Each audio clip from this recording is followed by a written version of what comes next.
यतिन, कुछ subtle hints आपने upfront mention कर रहे थे। बिल्कुल बिल्कुल। लेकिन कौन से स्टॉक्स या सेक्टर्स थीम सड़ा पे आएंगी? तो जो कोटक, बर्नस्टीन, मॉर्गन स्टैनली की रिपोर्ट्स आई हैं उसके हिसाब से बहुत सारी कंपनीज को फायदा होता ही नजर पड़ रहा है। इनफैक्ट अगर हम देखें तो औरोबिंदो फार्मा, जाइडस, डॉक्टर रेड्डी, सन फार्मा जैसे काउंटर्स पे नजरें रहेंगी, क्योंकि यहाँ एक जबरदस्त तरीके का पॉजिटिव इंपैक्ट आता हुआ नजर पड़ेगा। 40 से 50% के बीच में इनका यूएस मार्केट का सेल्स है, तो फार्मा सेक्टर के लिए अच्छी खबर और ये स्टॉक्स आपके रेडार पे रहने चाहिए। हालांकि जो ऑटो एंसिलरीज है इन पे स्पेसिफिक टैरिफ की बात हुई है और इसके लिए बालकृष्ण टायर्स, मदरसन संवर्धना, सोना बीएलडब्ल्यू और भारत फोर्ज जैसी कंपनी फोकस पे रहेगी। यहाँ एक नेगेटिव इंपैक्ट होगा, क्योंकि अगर हम बात करें भारत फोर्ज की तो 25 से 30% रेवेन्यू यूएस से आता है।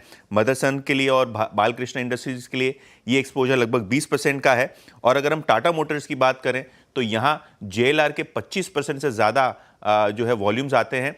केमिकल्स की बात करें तो अपार इंडस्ट्रीज का एक्सपोर्ट मार्केट्स का 50% से ज़्यादा सेल्स यूएस मार्केट से आता है और एसआरएफ का भी लगभग 20-25% एक्सपोजर आपको नॉर्थ अमेरिका का आता हुआ नजर पड़ रहा है। तो शायद यहाँ एक थोड़ा बहुत आपको इंपैक्ट आता हुआ नजर पड़े, क्योंकि डिस्क्रिशनरी स्पेंड्स थोड़े बहुत डिस्टर्ब होंगे।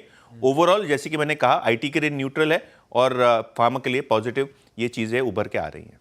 ओके, फार्मा बहुत चर्चा में आ गया भाई, क्योंकि उसी पॉकेट को दरअसल रिस्पाइट मिला है।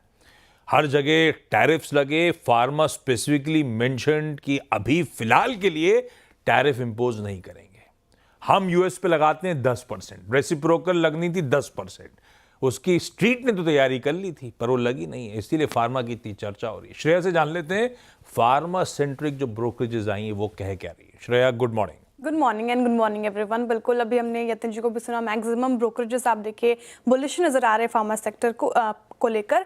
इसमें शुमार हो गए हैं सिटी और सीएलएसए भी। सिटी और सीएलएसए की रिपोर्ट आई है फार्मा सेक्टर को लेकर, वो काफ़ी पॉजिटिव है। इस खबर के बाद फार्मास्यूटिकल सेक्टर का टैरिफ टारगेट में शुमार ना होना एक पॉजिटिव ट्रिगर है इस पूरी ही सेक्टर के लिए। सिटी का हालांकि ये मानना था कि शायद फार्मा सेक्टर पर टैरिफ ना लगे और वो होता हुआ दिखा है, लेकिन उन्होंने ये भी मेंशन किया कि ये शॉर्ट टर्म के लिए है या मीडियम टर्म के लिए है।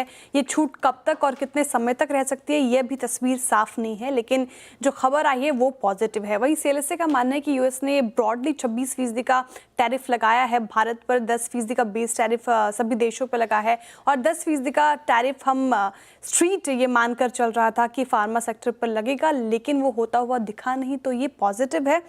और उनका ये भी कहना है कि यूएस फोकस्ड आप देखें फार्मास्यूटिकल स्टॉक्स, उसमें काफ़ी ज़्यादा गिरावट आई है इस साल में। अब तक 12 से 17% तक करेक्ट हो चुके हैं, तो वहाँ एक बाउंस बैक की उम्मीद है। कुछ स्टॉक्स बताए उन्होंने जो फोकस में रहना चाहिए, जहाँ जो यतिन जी भी मेंशन कर रहे थे। और बिंदु फार्मा होगा 48%, इसका यूएस रेवेन्यू पे डिपेंड करता है, रेवेन्यू यूएस पे डिपेंड करता है। जाइडस भी देखे और डॉक्टर रेड्डीज, ये सारे स्टॉक्स अभी फोकस में रहेंगे। ओके, तो ये कुछ ब्रोकरेजेस जहाँ पर आप फार्मा पर स्पेसिफिकली, आज फार्मा अब पहले 2-3 दिन रैली हुई है, आज खुलेगा गैप अप, लेकिन उसके बाद भी रैली शायद यहाँ कंटिन्यू करे। चलिए अब आगे बढ़ते हैं, वीरू को जोड़ते हैं शो में और आज की F&O पल्स समझते हैं। Veeru, good morning. और सुबह सुबह वीरू का मुझे मैसेज भी आया था कि ये जो पूरी टीम है वो पूरी की पूरी चेंज करनी पड़ेगी, क्योंकि वो पोजीशनिंग तो शायद उसके हिसाब से है नहीं, लेकिन फिर भी कुछ ऐसे स्टॉक्स और सेक्टर्स वीरू जहाँ पर हमको ध्यान रखना है पल्स के हिसाब से।